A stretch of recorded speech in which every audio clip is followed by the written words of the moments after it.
Hello बच्चों, कैसे हैं आप लोग। उम्मीद करता हूँ बढ़िया होंगे आप लोग। और आपको जैसे बताया गया था कि क्लास 6 to 8 मैथमेटिक्स की क्लास चलेंगी, उसी श्रृंखला में आज हम लोग क्लास 8 का पहला चैप्टर परमेय संख्याओं के बारे में पढ़ेंगे। और परमेय संख्याएं होती क्या हैं उसको जानेंगे हम लोग आज। और परमेय संख्याएं क्या होती हैं उसको जानने से पहले आज हम लोग पढ़ेंगे क्या, प्राकृतिक संख्याएं। प्राकृतिक संख्याएं क्या होती हैं उसके बारे में पढ़ेंगे। प्राकृतिक संख्याएं गणना करने के लिए जो संख्याओं का प्रयोग किया जाता है उन्हें कहते हैं प्राकृतिक संख्याएं। क्या कहते हैं? गणना करने के लिए जिन संख्याओं का प्रयोग किया जाता है उन्हें क्या कहते हैं? प्राकृतिक संख्याएं। जैसे कि किसी वस्तु को हम जब गिनते हैं तो उसकी गिनती हमेशा हम लोग एक से करते हैं। कहां से करते हैं? एक से। अतः हम कह सकते हैं क्या, गणना करने के लिए प्रयोग में आने वाली संख्याओं को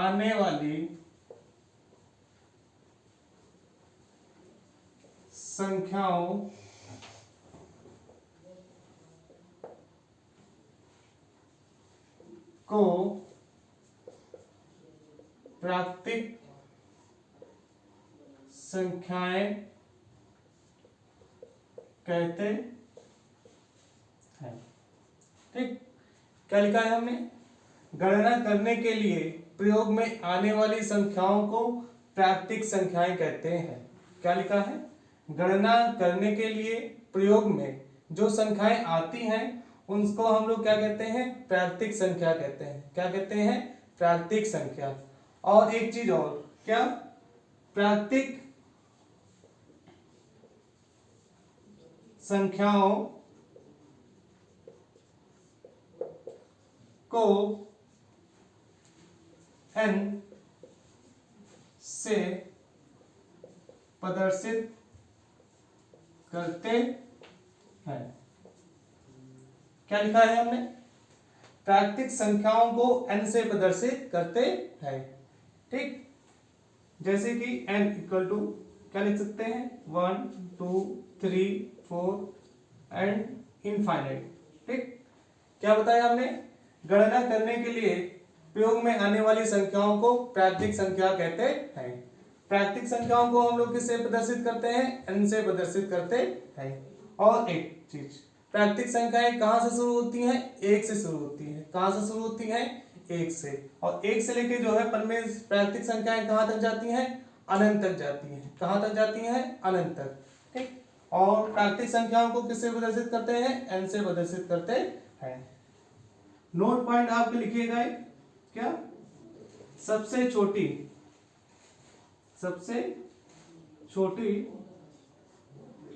प्राकृतिक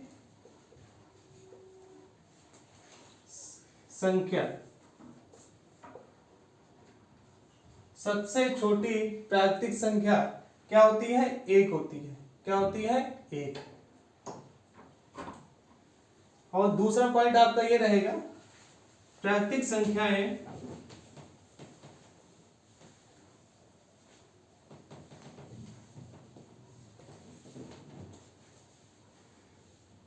अनंत तक जाती है। क्या लिखा है नोट पॉइंट में हमने? प्राकृतिक संख्याएं अनंत तक जाती हैं। कहां तक जाती हैं? अनंत तक। परिभाषा हम लोग फिर से पढ़ते हैं। क्या? गणना करने के लिए प्रयोग में आने वाली संख्याओं को क्या कहते हैं? प्राकृतिक संख्या कहते हैं। प्राकृतिक संख्याओं को किससे प्रदर्शित करते हैं? n से प्रदर्शित करते हैं। किससे प्रदर्शित किया जाता है? n से प्रदर्शित करते हैं। ठीक, प्राकृतिक संख्याएं कहां से शुरू होती हैं? एक से शुरू होती हैं। और एक से लेके कहां तक जाती हैं? ये अनंत तक जाती हैं। कहां तक जाती हैं? अनंत तक। अगर कोई आपसे पूछता है कि दो क्या है? प्राकृतिक संख्या है? बिल्कुल। अगर तीन पूछा जाए तो तीन भी क्या है? प्राकृतिक संख्या है। अगर एक से लेके अनंत के बीच जितनी भी अगर संख्याएं हैं वो सभी संख्याएं क्या कहलाएंगी? प्राकृतिक संख्याएं कहलाएंगी। क्या कहलाएंगी? प्राकृतिक संख्याएं। अब उसी क्रम में हम लोग पढ़ते हैं क्या आगे? पूर्ण संख्याएं। क्या पढ़ेंगे? पूर्ण संख्याएं। क्या लिखा है? पूर्ण संख्याएं। पूर्ण संख्याएं को हम लोग जो है इंग्लिश में क्या कहते हैं? Whole numbers. क्या कहा जाता है? Whole numbers. अब पूर्ण संख्याएं क्या होती हैं ये हम लोग जानेंगे। अभी हमने बताया क्या, प्राकृतिक संख्याएं। गणना करने के लिए प्रयोग में आने वाली संख्याओं को क्या कहते हैं, प्राकृतिक संख्याएं कहते हैं। उसी श्रृंखला में पूर्ण संख्याएं क्या होती हैं, जब प्राकृतिक संख्याओं में जीरो शामिल कर दिया जाता है तो क्या बन जाती हैं, पूर्ण संख्याएं बन जाती हैं। क्या बन जाती हैं, पूर्ण संख्याएं। तो परिभाषा हम लोग क्या लिखेंगे,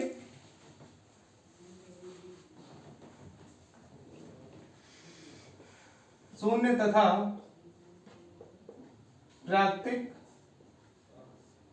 संख्याओं के संग्रह को पूर्ण संख्याएं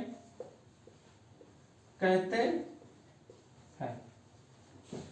क्या लिखा है हमने, शून्य तथा प्राकृतिक संख्याओं के संग्रह को क्या कहते हैं, पूर्ण संख्याएं कहते हैं। ठीक, पूर्ण संख्याओं को हम लोग किससे प्रदर्शित करते हैं,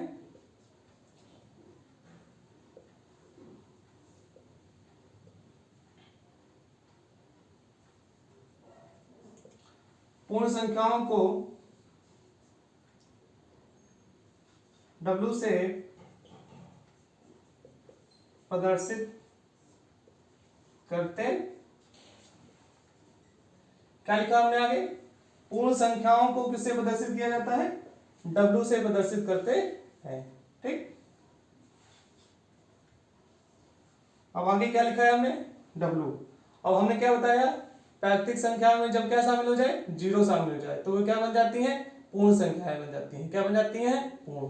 तो हम कह सकते हैं क्या, पूर्ण संख्याएं कहां से शुरू होंगी, शून्य से शुरू होंगी। कहां से शुरू होंगी, शून्य से। शून्य के बाद अगली जो है क्या संख्या आएगी, एक। एक के बाद क्या आएगा, दो आएगा। और दो के बाद क्या आएगा, तीन। और कहां तक ये जाएंगे, अनंत तक जाएंगे। कहां तक जाएंगे, अनंत तक। ठीक, तो हम कह सकते हैं क्या, पूर्ण संख्याएं कहां से शुरू हो रही है, शून्य से शुरू हो रही है। कहां से शुरू हो रही है, शून्य से। और ये कहां तक जा रही है, अनंत तक जा रही है। कहां तक जाएंगे, अनंत तक। अगर कोई पूछे आपसे क्या दो एक पूर्ण संख्या है, बिल्कुल। अगर शून्य पूछा जाए क्या एक पूर्ण संख्या है, तो कह सकते हैं क्या, शून्य भी एक क्या है, पूर्ण संख्या है। क्या है, पूर्ण संख्या। तो यहां पर लिख सकते हैं नोट पॉइंट में,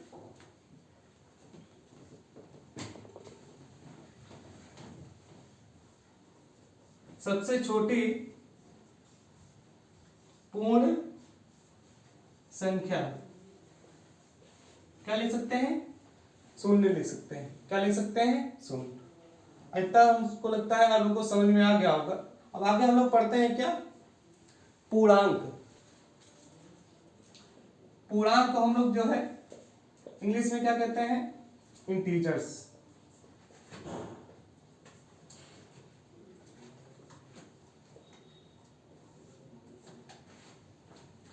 क्या कहते हैं इंग्लिश में इसको, इंटीजर्स कहते हैं पूर्णांक को। पूर्णांक क्या होते हैं, देखिए पूर्ण संख्या हमने बताया था क्या, शून्य तथा प्राकृतिक संख्याओं के संग्रह को क्या कहते हैं, पूर्ण संख्या। और प्राकृतिक संख्या क्या बताया था, गणना करने के लिए प्रयोग में आने वाली संख्याओं को क्या कहा जाता है, प्राकृतिक संख्या कहा जाता है। उसी श्रृंखला में क्या, पूर्णांक होता है। पूर्णांक क्या होता है, जब ऋणात्मक प्राकृतिक संख्याओं और पूर्ण संख्याओं का जो संग्रह होता है वो क्या कहलाता है, पूर्णांक कहलाता है। क्या कहलाता है, पूर्णांक कहलाता है। और परिभाषा हम लोग लिखते हैं क्या,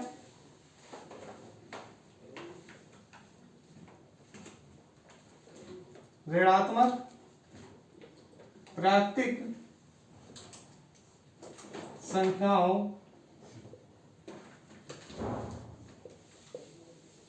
और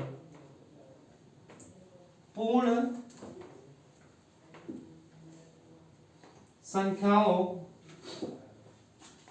के संग्रह को पूर्णांक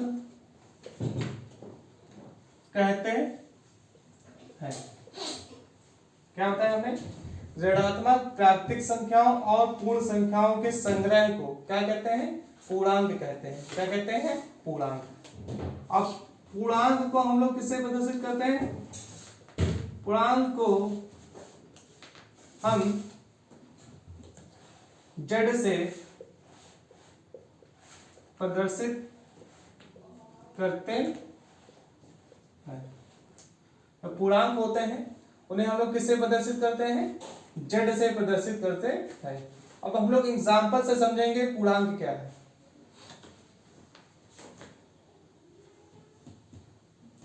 क्या बताया हमने? ऋणात्मक प्राकृतिक संख्याएं। क्या बताया? ऋणात्मक प्राकृतिक संख्याएं। ऋणात्मक प्राकृतिक संख्याएं क्या होंगी? -1, -2, -3, -4। और कहां तक जाएंगी ऋणात्मक? अनंत तक जाएंगे। कहां तक जाएंगी? अनंत तक। और उसके बाद क्या लिखा है? पूर्ण संख्याएं। क्या लिखा है? पूर्ण संख्याएं। पूर्ण संख्याएं क्या? 0, 1, 2, 3, 4, 5। कहां तक? अनंत तक। तो देखिए यहां पर क्या लिखा हुआ?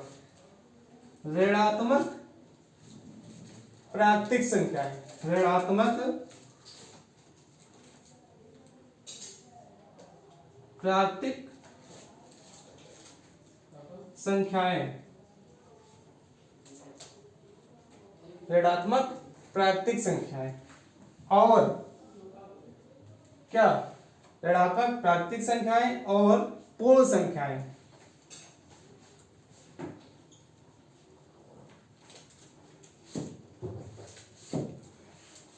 ऋणात्मक प्राकृतिक संख्याएं और पूर्ण संख्याओं के संग्रह को क्या कहा जाता है? पूर्णांक कहा जाता है। क्या कहा जाता है? पूर्णांक कहा जाता है। अब जैसे आपसे पूछा जाए क्या -3 कैसी संख्या है? क्या यह पूर्णांक है? तो हाँ कह सकते हैं क्या -3 एक क्या है? पूर्णांक है। जैसे पूछ लिया जाए 2 क्या एक पूर्णांक है? बिल्कुल। क्यों? क्योंकि क्या है? ये पूर्ण संख्याओं के अंदर है। और पूर्ण संख्याएं किसके अंदर आती हैं? पूर्णांक के अंदर आती है। किसके अंदर आती है? पूर्णांक। अगर बोल दिया जाए -4 क्या ये पूर्णांक है? तो हाँ कह सकते हैं क्या -4 भी क्या है? पूर्णांक है। तो उम्मीद करता हूं आप लोगों को ये जो है पूर्णांक समझ में आ गया होगा। अब हम लोगों ने जो है क्या क्या पढ़ लिया है? प्राकृतिक संख्याएं, पूर्ण संख्याएं और पूर्णांक। अब हमारी बारी आती है क्या? परमेय संख्याओं की। किसकी बारी आती है? परमेय संख्याओं की। किसकी बारी आती है? परमेय संख्याएं के बारे में। और इंग्लिश में से क्या कहते हैं? Rational numbers. अब रेशनल नंबर्स क्या होते हैं? मतलब कि परमेय संख्याएं। अब परिभाषा इसकी क्या है? ऐसी संख्याएं क्या? ऐसी संख्याएं जिन्हें P/Q के फॉर्म में लिखा जा सकता है। क्या कहा हमने? ऐसी संख्याएं जिन्हें P/Q के रूप में लिखा जा सकता है वे क्या होती हैं? परमेय संख्याएं होती हैं। क्या होती हैं? परमेय संख्याएं। मगर आपके इसमें दो कंडीशनें होती हैं। क्या? P और Q। P और Q एक क्या होने चाहिए? पूर्णांक होने चाहिए। क्या होने चाहिए? पूर्णांक होने चाहिए। और दूसरी कंडीशन क्या होती है? Q does not equal to 0। तो हमने क्या बताया? ऐसी संख्याएं जिन्हें P/Q के रूप में लिखा जा सकता है और P और Q एक पूर्णांक होने चाहिए तथा Q does not equal to 0 होना चाहिए। ठीक। अब परिभाषाएं हम लोग लिखते हैं। वे संख्याएं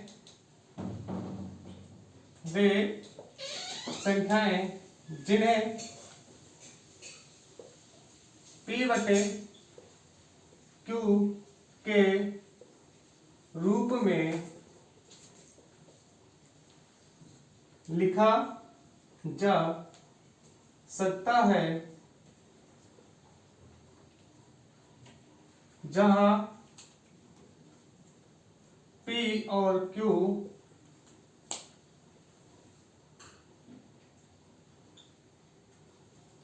पूर्णांक हैं तथा Q does not equal to 0 होता है परिमेय संख्याएं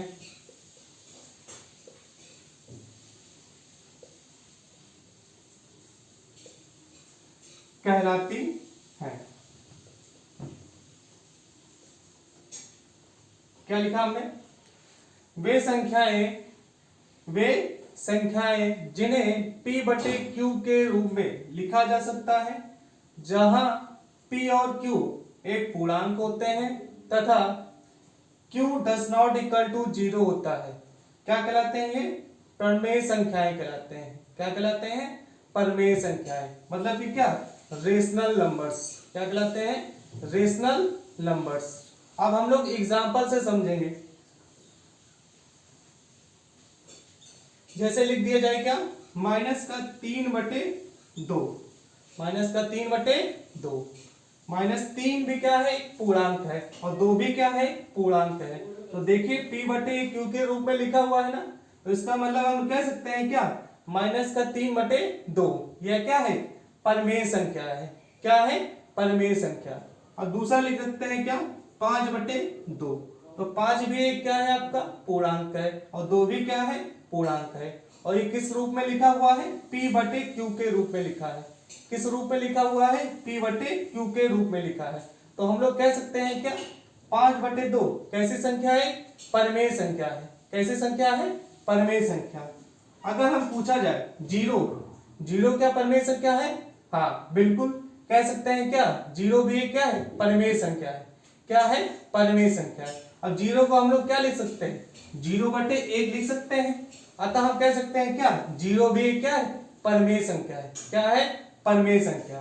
तो उम्मीद करता हूं आप लोगों को समझ में आया होगा कि परिमेय संख्याएं क्या होती हैं। परिमेय संख्याएं क्या होती है, मैं फिर से दोहराता हूं। ठीक, वे संख्याएं जिन्हें p बटे q के फॉर्म में लिखा जा सकता है, या फिर क्या? वे संख्याएं जिन्हें p बटे q के रूप में लिखा जा सकता है परिमेय संख्याएं कहलाती हैं, जहां p और q एक क्या होते हैं? पूर्णांक होते हैं। क्या होते हैं? पूर्णांक। और q की वैल्यू क्या नहीं होनी चाहिए? 0 नहीं होनी चाहिए। क्या नहीं होनी चाहिए? 0 नहीं होनी चाहिए। जैसे एग्जांपल में क्या? माइनस का 3/2, 5/2 और 0/1 ये सभी क्या है? परिमेय संख्या है। क्या है? परिमेय संख्या है। तो उम्मीद करता हूं आप लोगों को समझ में आया होगा। और एक चीज और नोट पॉइंट में क्या?